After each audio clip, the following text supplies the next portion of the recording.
નમસ્કાર, હું છું કેતન અને આપ જોઈ રહ્યા છો CB24। અમદાવાદમાં દાણીલીમડા વિસ્તારમાં પટેલ મેદાનમાં કાપડના ગોડાઉનમાં અચાનક આગ ફાટી નીકળી હતી, જેને લઈને અફરાતફરીનો માહોલ સર્જાયો હતો। અમદાવાદ શહેરના દાણીલીમડા વિસ્તારમાં જૂના ઢોર બજાર પાસે પટેલ મેદાનમાં આવેલા કાપડના ગોડાઉનમાં ભીષણ આગ લાગી છે।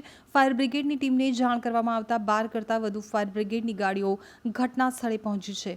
ફાયર બ્રિગેડના અધિકારીઓ અને જવાનો દ્વારા પાણીનો મારો ચલાવી આગ બુઝાવવાની કામગીરી કરવામાં આવી છે। મળતી માહિતી મુજબ દાણીલીમડા જૂના ઢોર બજાર પાસે આવેલ પટેલ મેદાનમાં વિવિધ ગોડાઉન આવેલા છે, જેમાં એક કાપડના ગોડાઉનમાં આગ લાગવાની ઘટના બની હતી।